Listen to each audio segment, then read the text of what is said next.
What is an Ayatollah, and how did religious authority become one of the most powerful political forces in modern Iran?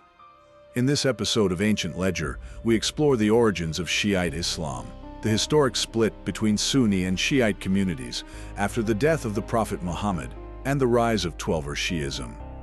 Discover the mystery of the Hidden Imam, the role of Islamic jurists in interpreting religious law, and how the doctrine of guardianship of the jurist transformed Iran into an Islamic Republic during the 1979 revolution. Learn how Ayatollah Ruhollah Khomeini reshaped Iran's political system, how the supreme leader holds authority above elected officials, and how religion and government became deeply connected in modern Iran. This is not just a story about religion. It is a story about power, revolution, and the intersection of faith and politics. Subscribe and like for more stories about forgotten history, powerful leaders, ancient civilizations, and the events that shaped the world. In most countries, religion and government live in separate worlds. But in Iran, they became the same thing. At the center of this story is a title that means sign of God. Ayatollah. But what exactly is an Ayatollah? How did religious scholars become some of the most powerful leaders in the Middle East? To understand that story, we must go back more than 1,300 years. Because the roots of modern Iran begin with a death. In the year 632 AD, the Prophet Muhammad died in the city of Medina. His death left behind a powerful religion and a dangerous question. Who would lead the Muslim community now? Some believers believed the next leader should be chosen by the community. Others believed leadership belonged to Ali, Muhammad's cousin and son-in-law. This disagreement created one of the most important divisions in Islamic history. One group became known as Sunni Muslims. The other became known as Shiites, or followers of Ali. This division would shape the politics of the Middle East for centuries. For Shiites, leadership was not just political, it was sacred. They believed the rightful leaders of Islam were a line of divinely guided figures called imams. But history would soon test that belief.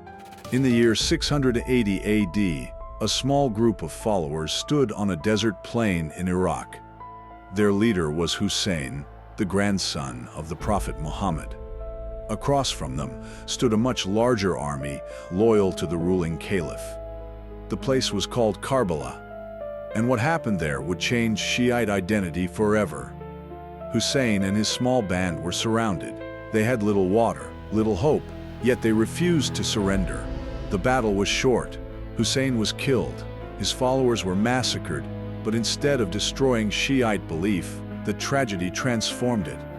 Karbala became a symbol of sacrifice, injustice, and resistance against tyranny. Even today, millions of Shiite Muslims commemorate the event every year. But another mystery soon followed, because Shiites believed the line of imams continued after Hussein, until one day, the final imam vanished. Shiite belief holds that the 12th imam, known as Muhammad al-Mahdi, disappeared in the 9th century. But according to tradition, he did not die. He entered what believers call the occultation, the hidden imam. Shiites believe he will one day return to bring justice to the world. But until that day, a problem remained. Who should guide the community in his absence? For centuries, Shiite scholars debated this question. Religious jurists studied Islamic law, theology, and philosophy. They became experts known as faqih, scholars of religious law. Over time, some of the most respected scholars gained enormous influence. Eventually, a title emerged for the most learned among them, Ayatollah, which literally means sign of God. But at first, Ayatollahs were not political rulers. They were teachers, scholars, and interpreters of religious law. That would change centuries later. In the seminaries of cities like Najaf and Qom, students spent decades studying Islamic jurisprudence. The most respected scholars became authorities known as marja, sources of emulation. Believers followed their religious rulings. These scholars issued legal opinions, settled disputes, and guided religious life. But they did not govern states, at least, not yet. During the 19th century, some scholars began asking a bold question.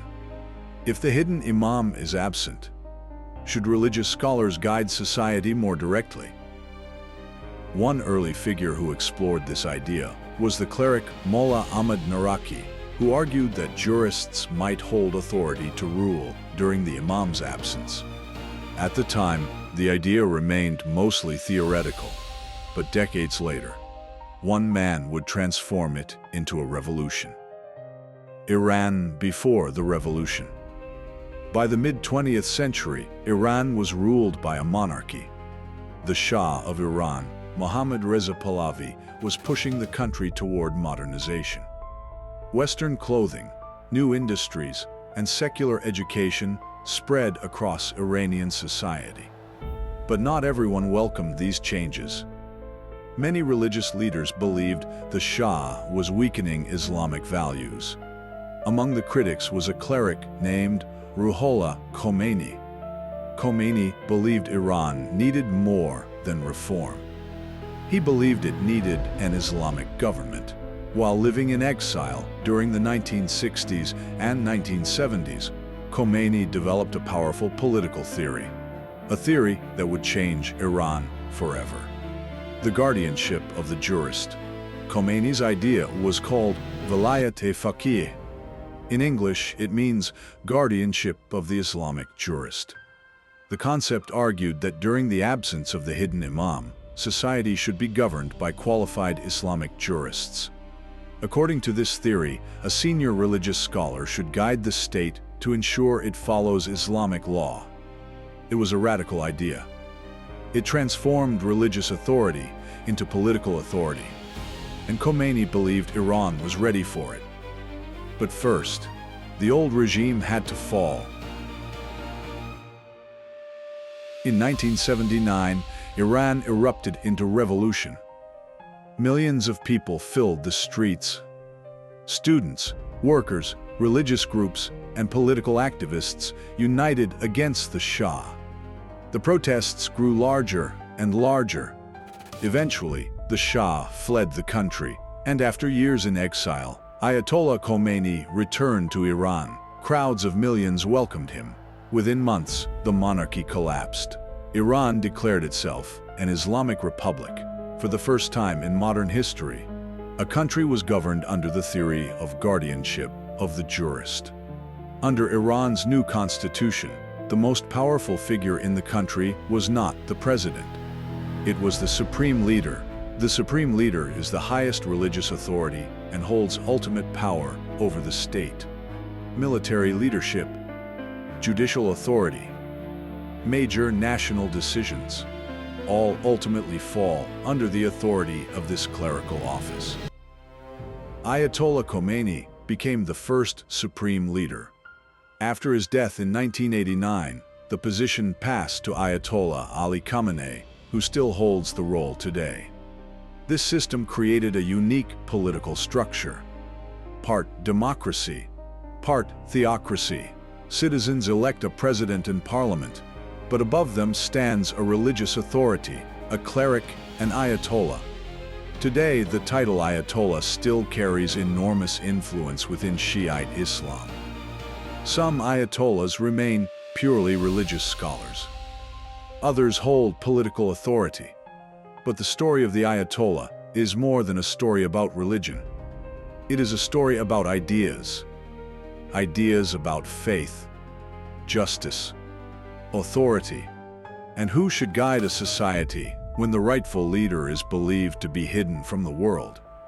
For centuries, the question remained unanswered until one revolution attempted to answer it. And that answer still shapes the politics of the Middle East today. History often leaves us with one final question. After all the revolutions, the battles, the theological debates, what exactly is an Ayatollah? The word itself comes from Persian and Arabic roots.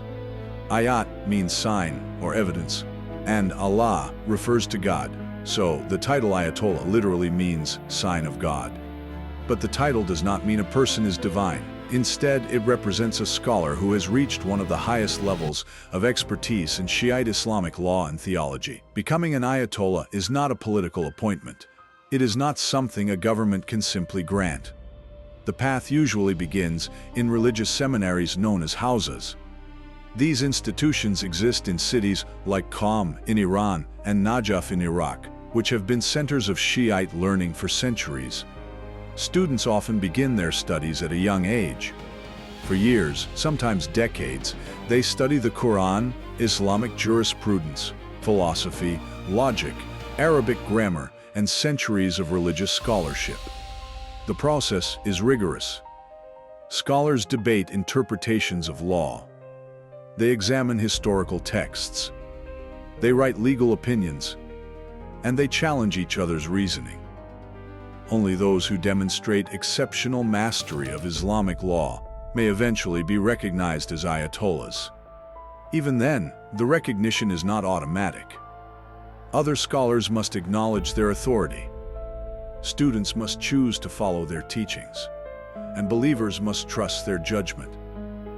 This brings us to another important concept, one closely connected to the authority of Ayatollahs: the idea of marja al-taqlid. The phrase means source of emulation. In Shiite Islam, believers may choose a senior scholar whose rulings they follow in matters of religious law. That scholar becomes their marja. Many Ayatollahs exist, but only a few reach the status of Grand Ayatollah, the highest rank among Shiite scholars. Grand Ayatollahs influence religious life across entire regions. Their rulings can shape everyday decisions for millions of believers.